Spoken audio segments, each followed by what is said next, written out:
Program Working Committee meeting, City of Hawthorne. It's called to order at 11:04. We could be led by the Pledge of Allegiance. Mr. McLean, can you give us that? Sure. Everybody please face the flag. Put your hand on your heart and stand.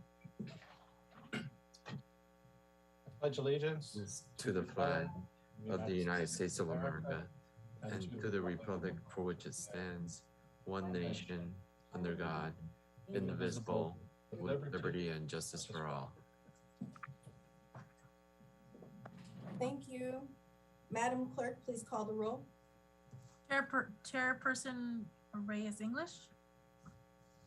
Here. City Manager Norris. Present.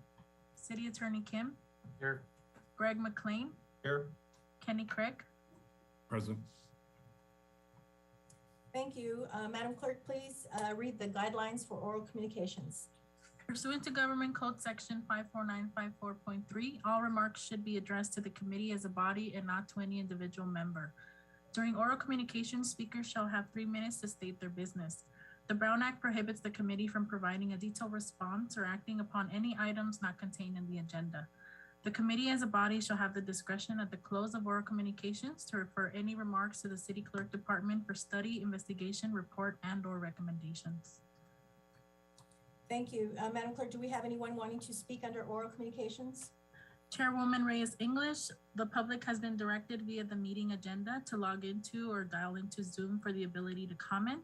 The City Clerk's office has received no phone calls for this meeting. If any attendees wish to speak, please raise their hand. Okay, thank you for that. Let me just give some housekeeping rules. Please silence your phones. Please raise your hand to be recognized. And let me see. Just those that are on Zoom at this moment should be the board members and our consultants. Let's see. I know you mentioned to raise your hands during the oral communications. However, is there anyone else who wants to address these bodies? If there are no objections and there are no other persons wanting to address this body, I will declare oral communication. We do have one person that would like to speak. Their name is Armarides Quintana. If you would like to speak, go right ahead and unmute your microphone and you may begin. Hi, I just have a question. I was wondering if the committee has narrowed down a timeline for when you'll start accepting applications for retail.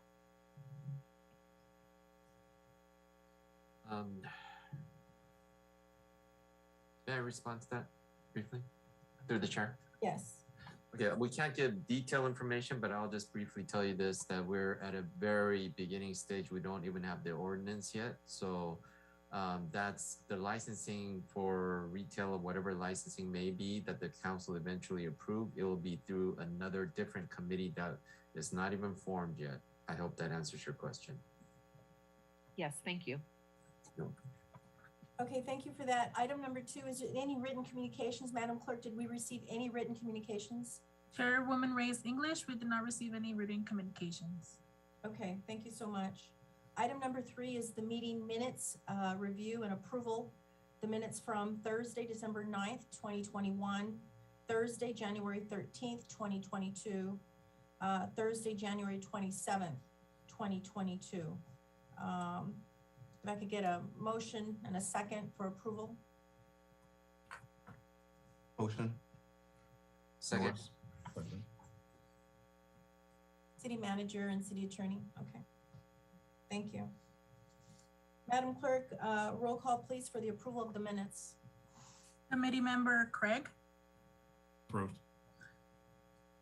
Committee Member Kim. Yes. Committee Member McLean. Yes. Committee Member Norris. Yes. And Chairwoman Reyes English. Yes, thank you. The vote reflects the committee chair and members voting yes. Madam Clerk, please call, let's see. We did the approval of the minutes. Let me go back down here, sorry. We're gonna go on to item number 4, is the community outreach recap. There's sheet revisions. Ms. Anderson? If you could please go ahead with this item. Thank you, Madam Chair. Tony will actually be discussing the revisions to the state requirements. We had some individuals ask the difference between the 600-foot radius for schools and the 1,000-foot radius for consumption. The state is actually going through the rulemaking process right now to modify and consolidate a lot of the regulations. And so Tony is going to give a brief update on that for the committee and walk us through what that looks like as we're moving forward. Let me first apologize. For some reason, Madam Chairwoman Reyes English, my screen has gone out, my visual has gone out. So Okay. I hope everyone can hear me. Currently, the Department of Cannabis Control is revising the adopted regulations. And in fact, they're in the midst of this readoption policy. And so now until April 19th is the last time for feedback. They're looking at deleting, adding, amending changes to the rules. Public comments were to be received by March 22nd, and all feedback must be given to the state by April 19th. What we know so far is on first glance, the notion and the rule 15026 that talks about cannabis activity at a premise that is located within a 600-foot radius of a school providing instruction about kindergarten, first grade, second grade, daycare centers, youth center, all of that. The sensitive use requirement of 600 feet has been deleted. That does not mean, however, that the state has finalized and adopted it at this time. All it does mean is that for now, it looks like it has been deleted, and there also has been talk that there will probably be some more sensitive use provisions moved, and that would impact this. We don't know what that's going to be, and hopefully by the time we have this next meeting, we'll have a little more insight from the state. But again, for now, we are seeing that it has been deleted. We're waiting for more information. We know that the state will adopt the new rules, the new emergency regulations in the next 3 to 6 months. So we should have more information about this coming up. But again, it looks like they're going to move away from this requirement. Okay. Thank you for your report. Having said that, I want us to still continue the discussion so that we could be able to move with regards to the related, buffer measurement. I know we had some discussion here previously, and I want to be able to have a consensus in a sense of what we discussed in public with regards to what that distancing is. We had talked about the mandated 600 feet. If I'm correct, if there's any corrections there, if anybody has anything to add, anything suggested, please do that at this time. If anybody wants to speak on that. Yes, Mr. Kim, go ahead. Yes, actually, I wanted to ask Tony. So DCC is going through amendment of its regulation to increase the buffer zone from 600 to 1,000 feet. Is that the discussion right now? No, the discussion is that it's just eliminating the 600-foot requirement.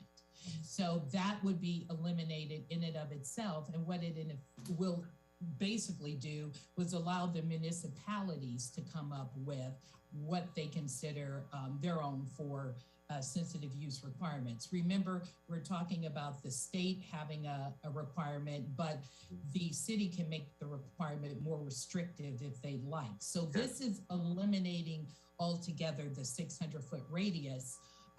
And you are correct. It is the DCC are going through regulation changes.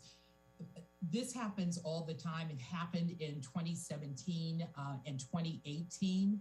They asked for feedback. This time they didn't go across the state. They did that early on in this process, but they are doing everything online to get feedback from community, from groups, from operators and the such. So to answer your question, yes, they're amending the rulemaking, and no, it's not going for 600 to 1,000.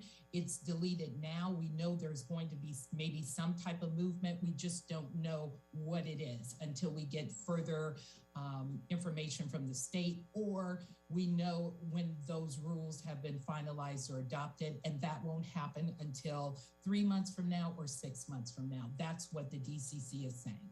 Are there any discussion or consideration of amendment by DCC aside from the buffer zone? Oh, there's a ton of them. Oh.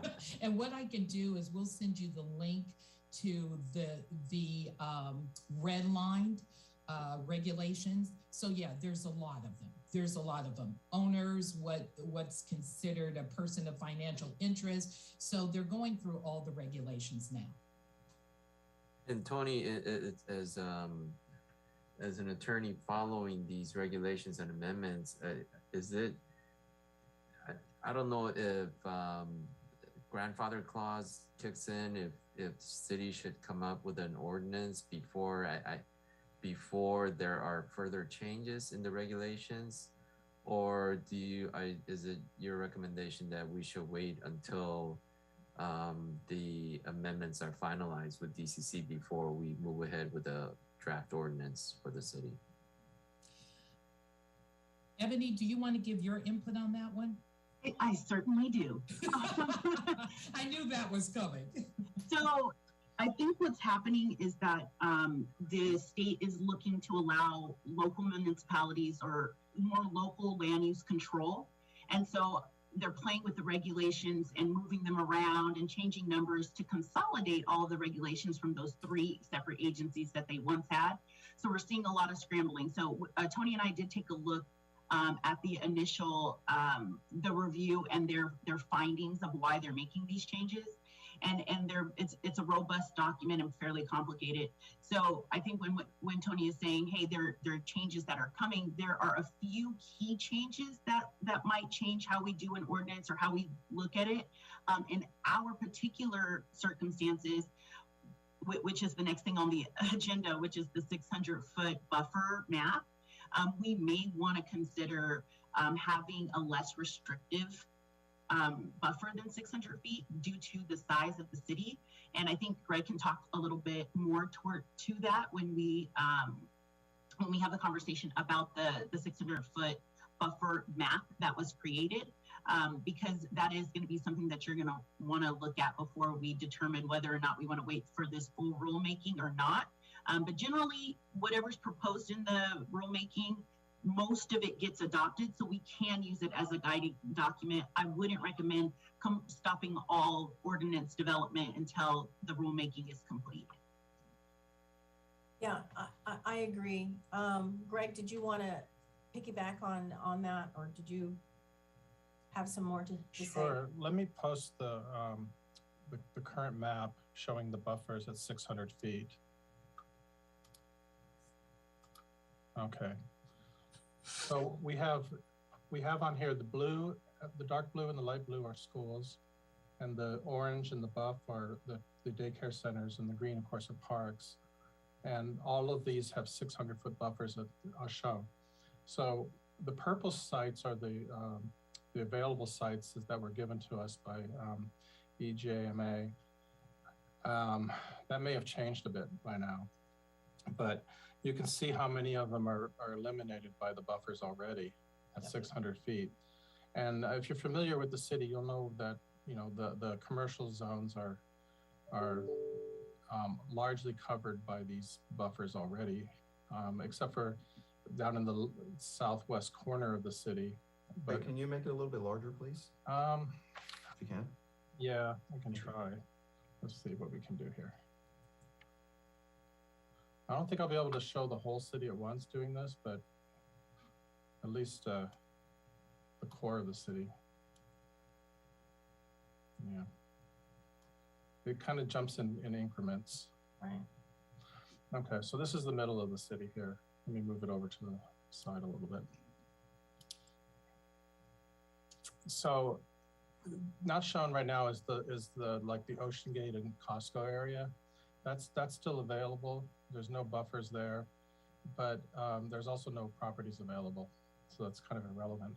And in the other, the southeast corner of the city, there are a couple properties, but these are properties that we've already designated to be rezoned to residential. Some of them are still in commercial areas, so that's okay. And then there's all these industrial properties, but they're probably going to be gobbled up by industrial users. So it really doesn't leave very much if we use a 600-foot buffer. I mean, literally a handful of properties. So one thing I was going to suggest is maybe for the daycare and possibly for the parks that we would consider a smaller buffer, you know, maybe half of this, just to free up more commercial space for the retail anyway. I don't think that we necessarily want to go smaller for the schools, but there's a lot of schools and they do also take up a lot of, they do cover a lot of the commercial space, but they probably are the most sensitive users that we probably want to follow whatever the traditional buffer is. But that's what we're looking at right now. Can I make some comments with regards to that? We all know that our city is not a big city. We all know that putting a huge number of, you know, I would call it a little extreme buffers in between these areas, you might as well just, you know, not even do a program, a cannabis program. Right. Because it's just defeating the purpose of what we're trying to do. I know that other cities looked at parks, and because some parks are bigger in size than others, they didn't include the whole park. They just included like the playground areas. So can you please take that into consideration, which could be helpful. However, at the same time, looking at what you've provided here already is making it difficult, right? So there has to be a consensus as to exactly the buffer size, just like I mentioned, you know, maybe not a whole park. And then when you talk about, you know, distance and how we measure that, are we going from property line to property line to the front door? Are we going, you know, wall to? Yeah, property line to property line is what we're showing because that's the easiest for us to map. But you'll notice that the way at a 600-foot buffer, we're actually looking at things that are an entire block away, and clearly that's not making sense in most cases. Yeah. I mean, one whole street away from a daycare center. So for those, I think we really should be looking at a very, very much smaller buffer. Maybe something on the order of 100 to 150 feet. That way we get across the street, we get the neighbors for several units down on each side, and we get the neighbors behind without actually getting the neighbors across the street behind. You know what I'm saying? Mm-hmm. Yeah. Parks, yeah, we could try to isolate parks down to certain areas, but what you don't want to do is get too picky, because if you know, how do I say, it's probably better to leave parks the way they are and just maybe make a smaller buffer. Okay. Because it becomes very hard to define sometimes where the edge of a playground is versus, you know, where the edge of families would be, like where picnic tables are, or gathering places for parties and stuff. I think the easiest way to deal with that would stay with the property boundaries. Mr. Kim? Yeah, thank you, Greg. Is it now? So we could, there's sense buffer zones, and also residential areas are eliminated. So we're down to commercial or industrial, perhaps.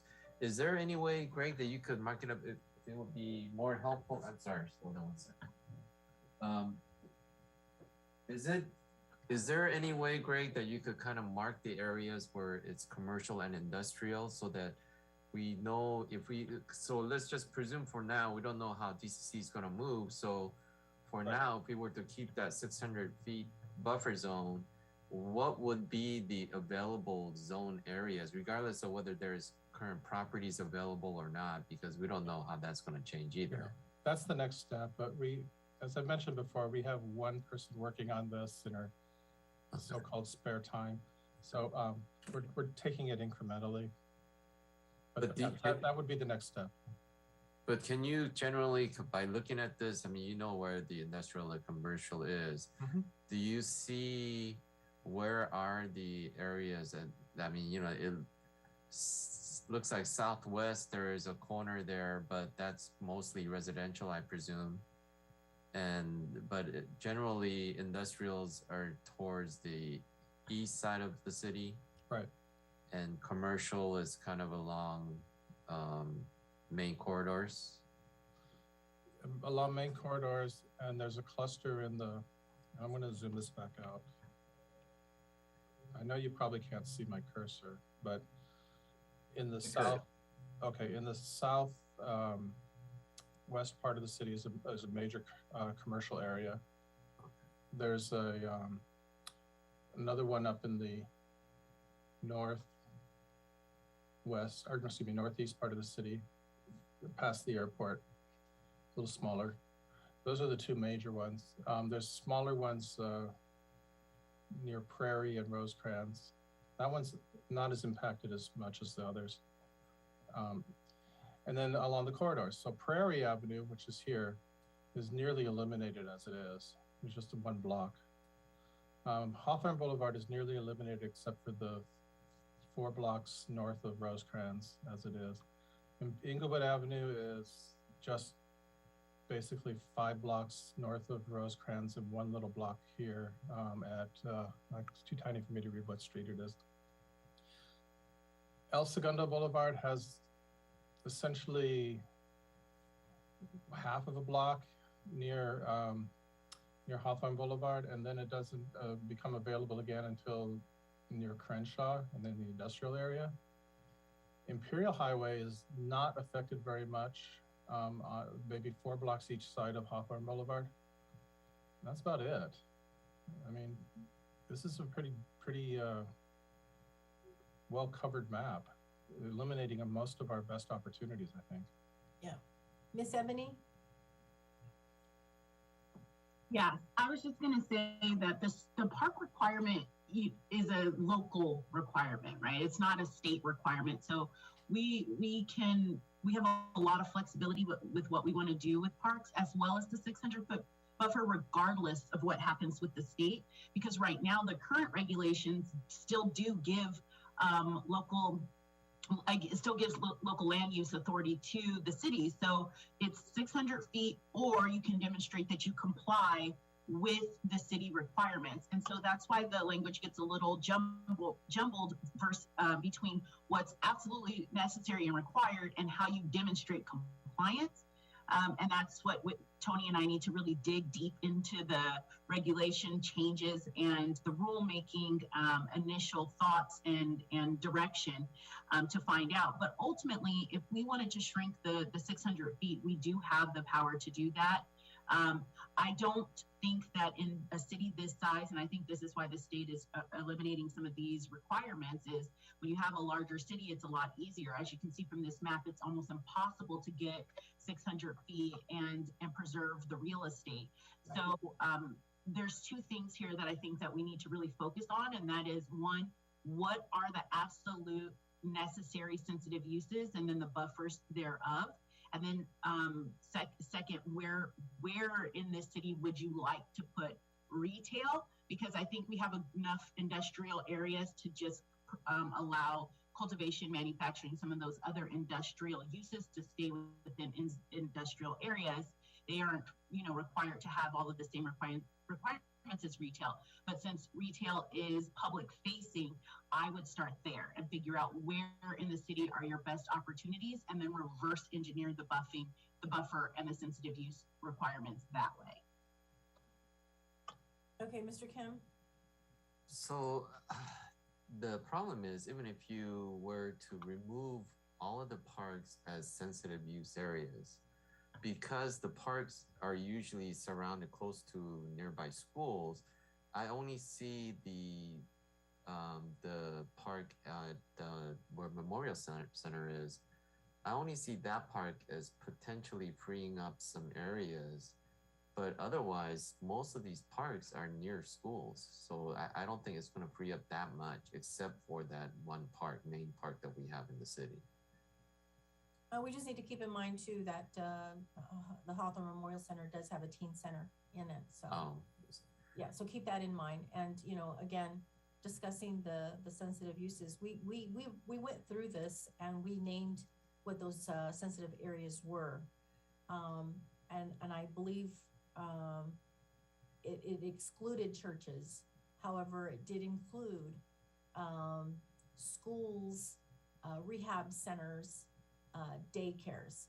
However, we all know that there's a lot of daycares that are not even registered licensed daycares here in Hawthorne, and a lot of them are often used out of their homes, which is, you know, obviously an area that's already considered a sensitive area, right?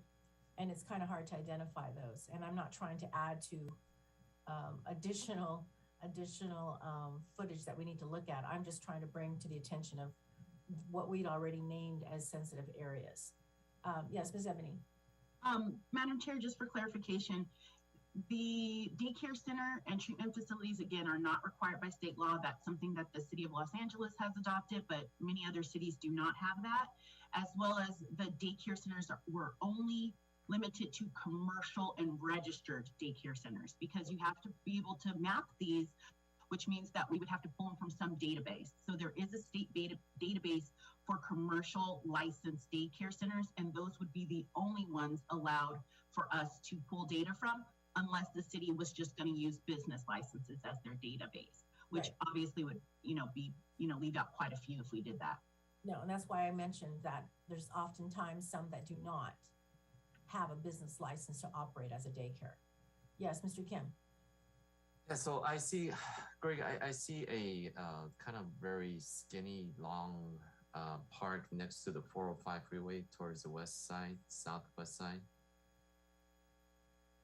That's what's it called, Oxford Park or sorry.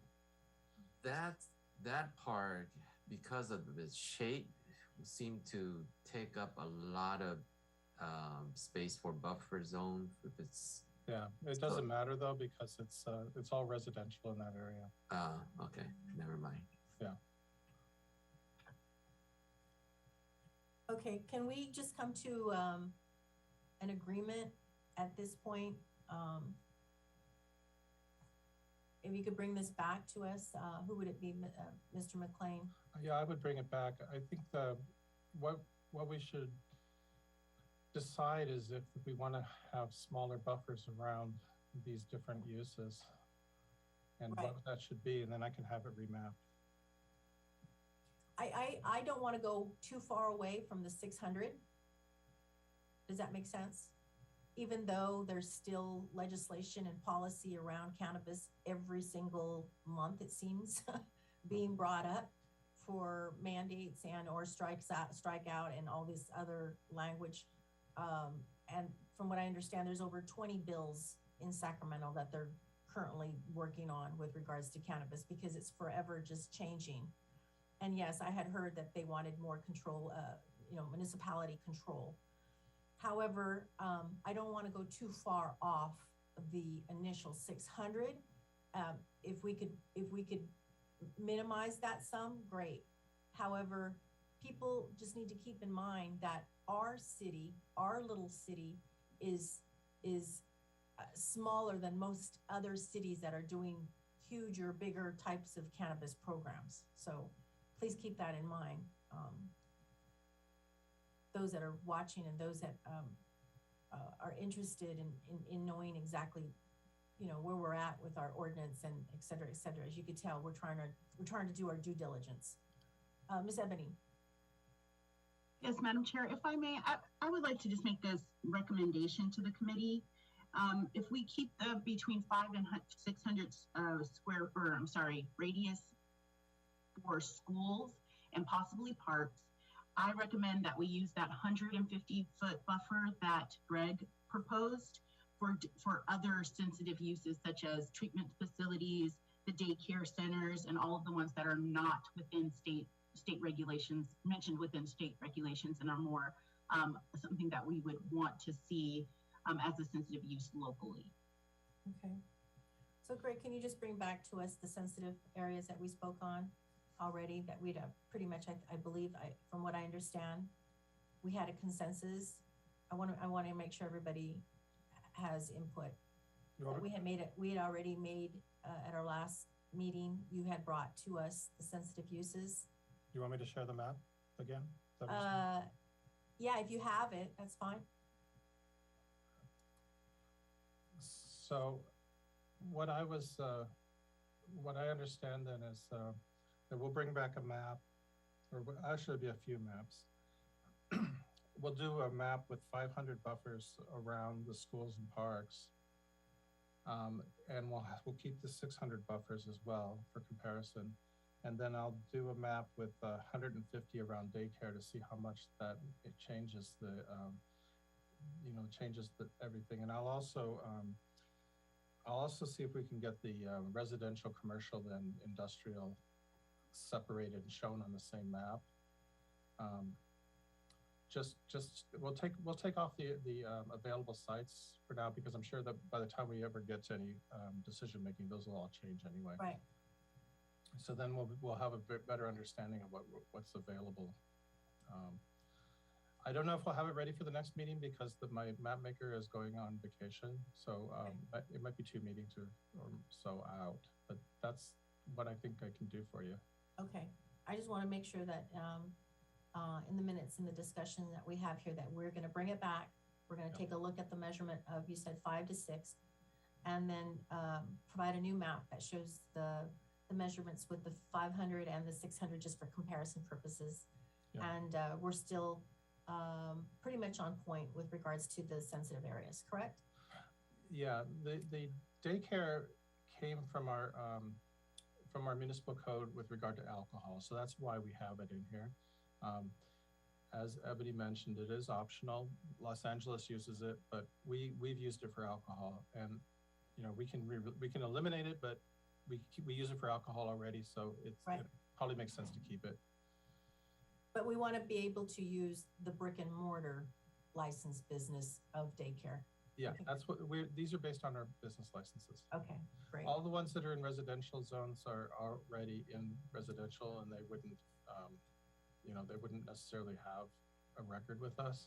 Okay. But residential's off limits anyway, so it's probably not going to make much of a difference. Okay, thank you. Can I go ahead and just go on to item number 5, the sensitive use map update? And I believe we've already kind of touched on that. Ms. Ebony, but do you want to go ahead and if you want to, Yes, I'll just, yes, sure. The only thing that I want to talk, or at least clarify, Greg, are the other sensitive uses that you have there, such as the treatment care facilities. That buffer, are we looking at those in the 150? Or are we looking at those in the 500 to 600 range? 150. Okay, so we're looking at all those at 150.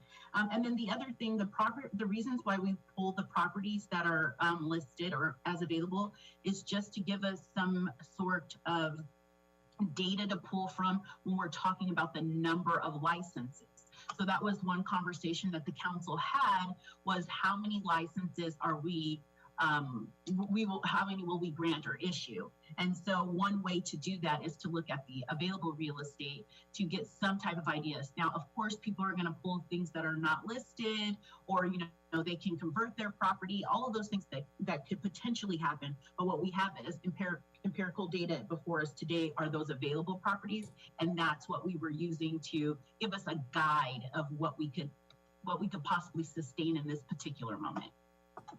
Okay, can we just go ahead, Mr. Kim, go ahead before I go. Go ahead, Attorney Kim. You're muted.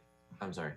So next time when we have that map available, I think it'll also give us a better indication of what type of licenses will be more reasonable for the city, because I presume not only like manufacturing it can it would have to be an industrial, if I'm not mistaken.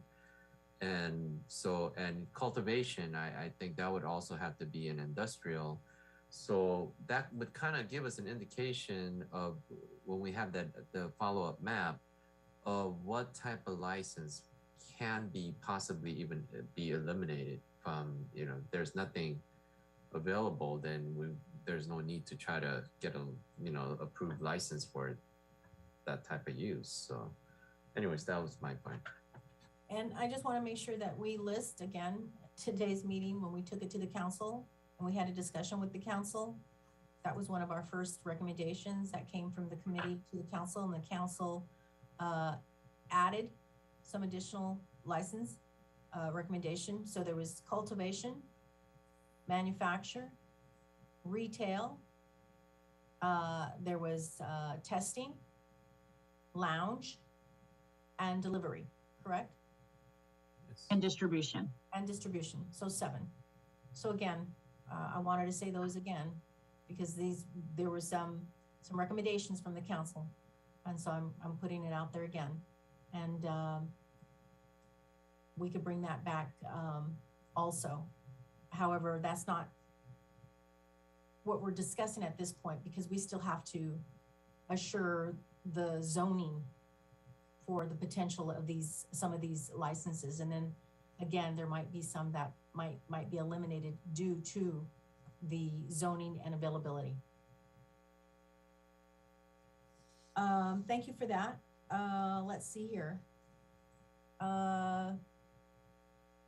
Committee member Kim, what is the needed date to set for the study session special meeting? So that's, I think that will depend on when do you think, Ebony, that you can be ready with the, well, what is your estimated time that you would need to have that prepared? Well, I think we've talked about this a couple of times, and as you just mentioned, the maps are kind of guiding all of this. So when those are prepared, it'll give me a better idea of where we're going with the ordinance. Because if we have no available space after the buffers for let's say manufacturing or cultivation, then we wouldn't even prepare an ordinance for that section, right? So I need to have those maps, which brings us, I think, to a good point, Greg, if we can talk about timing for when those could possibly be done. I know you said they probably won't be done by the next meeting, the following meeting after this one, but possibly that following meeting. And maybe we schedule, I don't know if we could do this or not, Robert, but maybe we pushed the next meeting down, we skip that meeting so that we have time to prepare those maps and so that we can have a meaningful discussion about the ordinance and moving forward with the study session, because without them, we're kind of stuck. I think we kind of jumped an item here. We're talking, when do you think we can do the study session and presentation to City Council? Right. No, that's what I'm talking about. The study session to the City Council, but thing is all tied together, because the study session to the council is, hey, council, these are the most valuable uses for the city. But if we present valuable uses that they can't do because of zoning restrictions, that's going to be, then we're going to be coming back to the City Council again. So I think that it's important that we have that map and we show them that map and what the availability is, and then what their potential is. As far as the economic study itself, I have a meeting with the tax and accounting firm that's preparing it next week. They did ask that we hold off until after tax season. So next week I'll be able to have some of that data, and we're going to start crunching through that. But again, the zoning is going to play a huge part in how we present this to the council. Okay. Okay, so having said that, with regards to a date set, we don't have that date due to the fact that we need the maps. So we discussed that, and Mr. McLean will work on that so that we could get those at that time, whatever that time may be. If it's the next meeting or maybe May, then so be it. That's going to be important. The item number 6 is the ordinance preparation. Do we have a status, at least for some of the ordinance that we have currently? Can you speak on that, Ms. Ebony? Yes, I can. So we're using the West Hollywood model for especially consumption and some of the other provisions. So we have pulled those. One of the things, and I think that's one of the items next on the agenda, is talking about specifically security requirements, because that is something that has come up over the course of our outreach meetings. And we wanted to bring it back to the committee to get feedback on, how restrictive we want to be with security requirements, specifically around retail and those lounges. So some of the options before us are, following state law, which is, 24-hour surveillance. We have to do all of that. But really the key issue is, are we wanting to require operators to have a guard on site? Is it armed or unarmed? Is it 24 hours, or is it while business operations are in session? Those are the key elements of the security plan that aren't specified by state law. So that's something that we would want the committee to discuss. And then, of course, all of those other things we're going to pull. Design guidelines, we're going to present an entire design presentation once we know the available real estate areas, because we can't map them without knowing where they are, without those maps again. So we will be able to bring some design guidelines as well once we know where we're putting all of the businesses. Okay, so there's a couple of things here. We're discussing item number 6 with regards to the status of the ordinance. However, item number 7 is a discussion that we need to make with regards to security requirements so that we could implement it into item number 6, which is the ordinance preparation. So that's where we're at this point. So having said that, let's go down to item number 7 for the discussion on security requirements. And I'll start with Mr. Kim. Yes, thank you. So Ebony, in terms of the West Hollywood ordinance, does the ordinance also, their ordinance also include an area around any of the licensees, certain restricted zone where people cannot consume or any of the cannabis product? Because I believe when we took a tour of those areas, they have security, armed security that actually patrols around like a block of the store to make sure nobody's consuming that. Is that in the ordinance itself? Tony, do you know that? I don't know the exact radius, but I do know that they are required to have the community patrol, or I'm not exactly sure what they call it, but they do have to, and I think it is a block. But Tony, you'll know better than I. That's absolutely correct. It is community patrol. It's a block. And they have also, patrol for their own retail businesses. So they have an additional layer of physical security by having that community patrol as well. Yes. And weren't there all different types of, not just the security guards in itself, but the time that we went to that one facility in West Hollywood, I don't know if it was just that particular business that implemented all these security measures, but they had additional security, such as when their suppliers brought in things, the gate would lock certain way. And I remember all those kind of ideas. I don't know if that's part of the ordinance or if the ordinance would just require certain type of security by security guards. So that is limited access areas, and those were proposed by the state. And with the new readoptions or amendments, some of those have been deleted so far. And it now requires, depending on the business, that it's just signing in, right? A sign in and out procedure sheet. As before, in the old recommendations, in the old ordinance, you had to have what you saw, Robert. You had to have a badge to go into limited areas. Those areas were only for employees or vendors, that kind of thing. So a lot of that is by state ordinance, or what you can, or we can decide by ordinance. But yeah, all of those additional security measures that we talked about, premises access, they're going to have 24-hour surveillance in terms of video, the pixelation of that video, lighting, all of those things are part of the requirements. And I think the security area for this is very important, because I have read news articles where some of these I don't know if they're licensed stores that had robberies and incidents and, armed robberies and certain act of violence, and certainly would want to tighten up the ordinance as much as possible so we don't have, we minimize chance of that occurring. Because for now, as of now, it is still primarily cash business. So Right.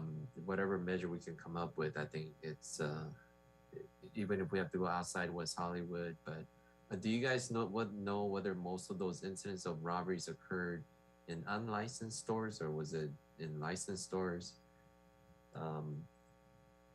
I know from what I heard in Los Angeles, there's still a lot of illegal businesses. And I know that one recently that was on Crenshaw that was hit up and somebody actually died. It was I think it was the security person. I believe they were legit and they were licensed. However, having said that, some of the locations that we visited as a city and some that I visited independently, all of them have the same model. All of them have the same security structure, which is the 24-hour surveillance, which is the outside patrol. Obviously, the ordinance would include them being responsible for that. Ultimately, the surveillance, 24-hour surveillance, the community patrol, which is off, the guard is used in the front of the business and a buffer within a certain radius of the business. And then also most, if not all of them, were armed and would have the licensing to be armed. So those similarities was something that was assuring to me. However, Mr. Craig, do you want to add to that, especially in your profession? Yes, ma'am. I think you're starting to see a lot of those robberies 2-3 years ago were at some of those unlicensed, and then we even had one in our own city was an unlicensed where we had one of the suspects was killed in that fire exchange. I understand the surveillance system and all that. One thing I would like to propose for our ordinance is we're working with a company called Fusus, which has a technology where we can place basically a modem, for lack of a better term, on site. And what it does is it allows their cameras to be incorporated into our Milestone City cameras.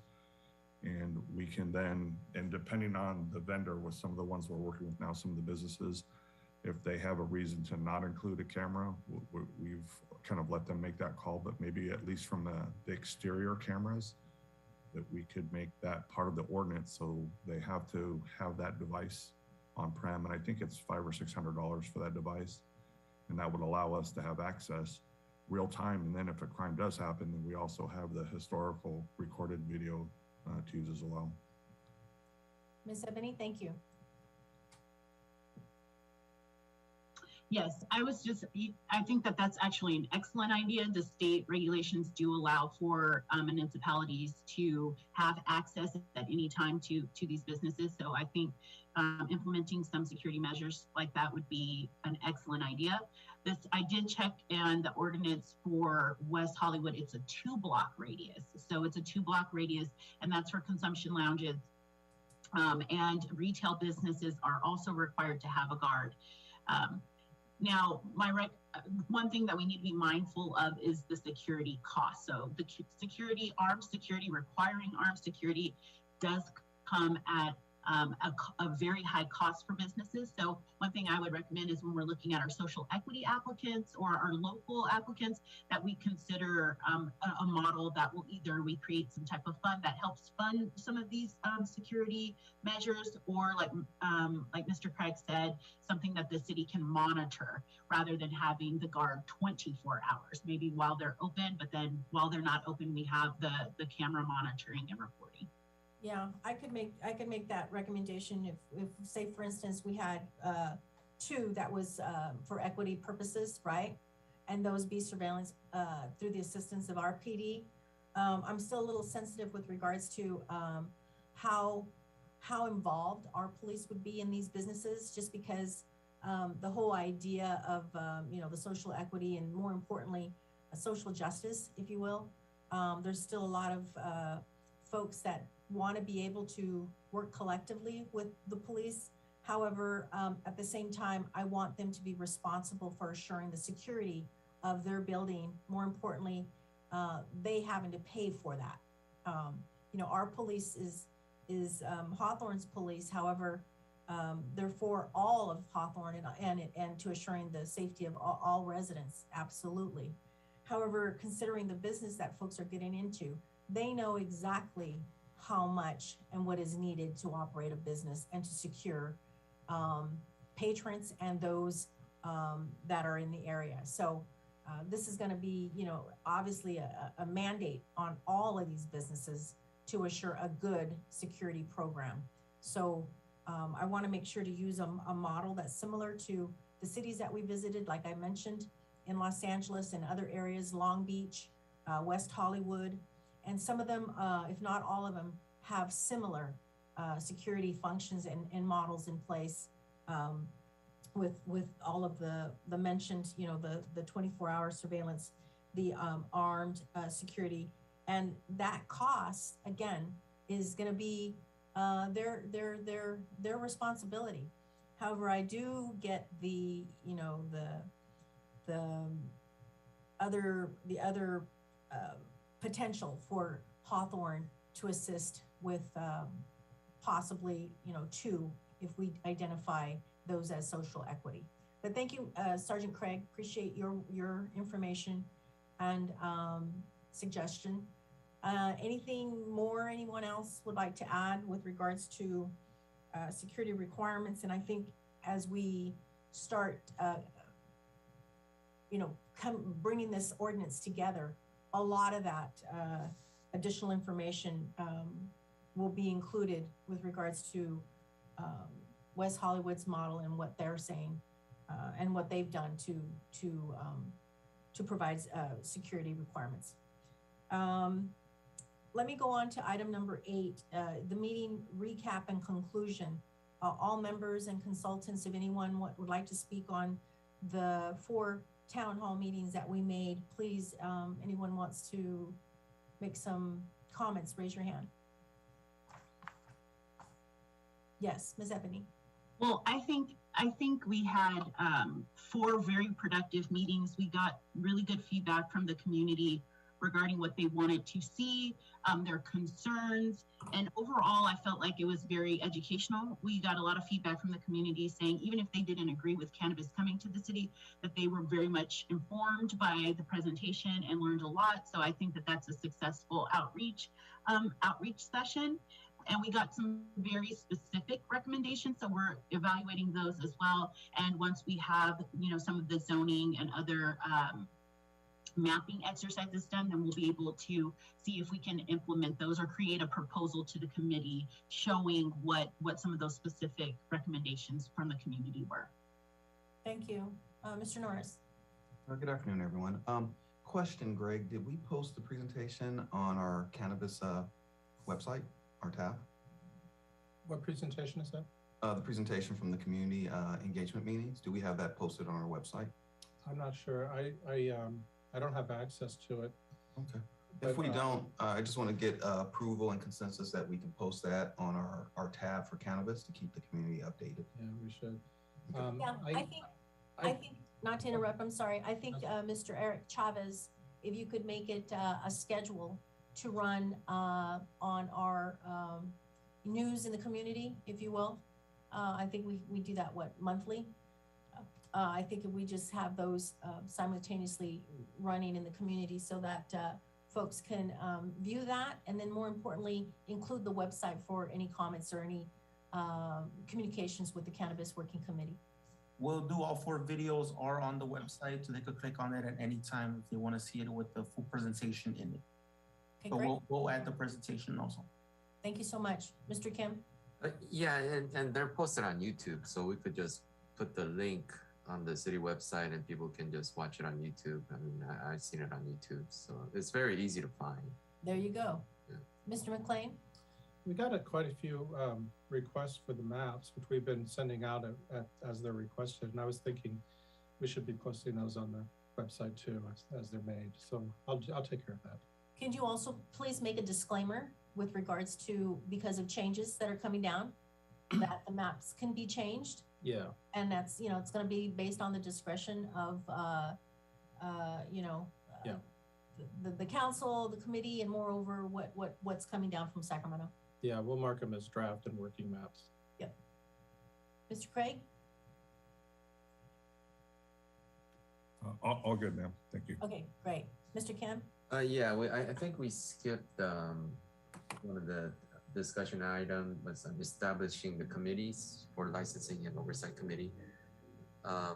I've asked that to be on there. At some point, we're gonna have to start discussing that. I think the licensing and oversight committee, until we come up with, until we're closer to getting the draft ordinance, I think it's okay. But at some point, we should discuss that in terms of the structure and the bylaws that's going to be needed, because before we actually form it, I would have to prepare a resolution for city council or any committees. So.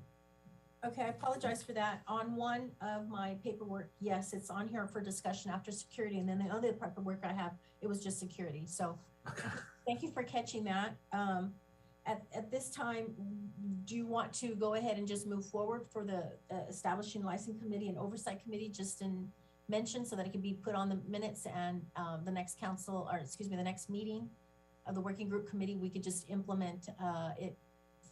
So for instance, both of these committees, now that I think about it, it will not really be necessary to be formed before an ordinance is adopted, because we want to do it around that time, because I know that the mayor had selected chairs for both of these committees previously, but they won't really be needed to function until we have an ordinance in place and the application process begins.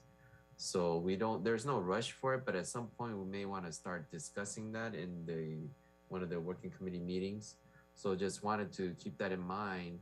And basically, ultimately, it'll be up to city council to adopt the manner in which these committees are formed, but we may want to think about how we, what kind of membership the board should be consisting of, and things of that nature, and bylaws, how it would function, how frequently they would meet.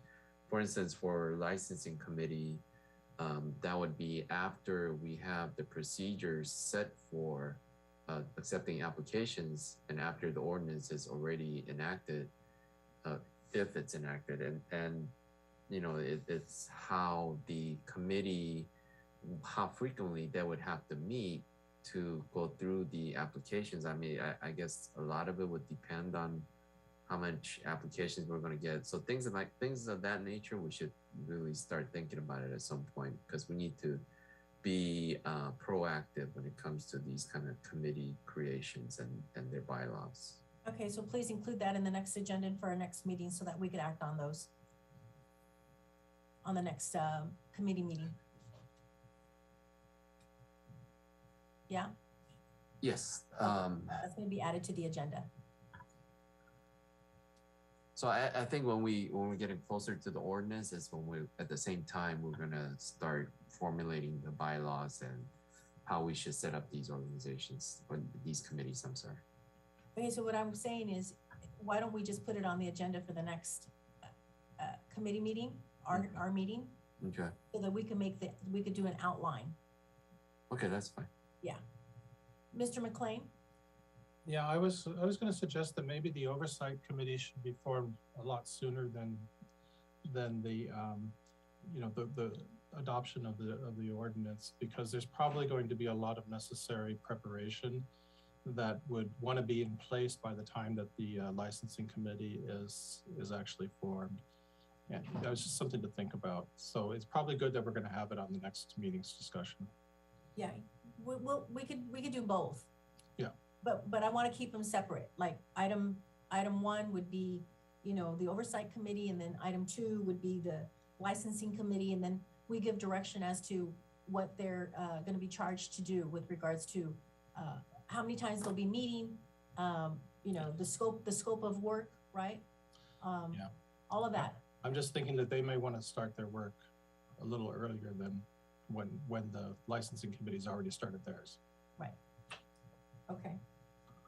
let's see, and we did the recap, and I just want to say that I received feedback from a lot of residents myself, and a lot of them said the same thing, that they learned something new, that it was misinformed information. Some was misinformed information, however, felt a little bit more confident, either attended or viewed or saw the hearings themselves, and it was educational for them.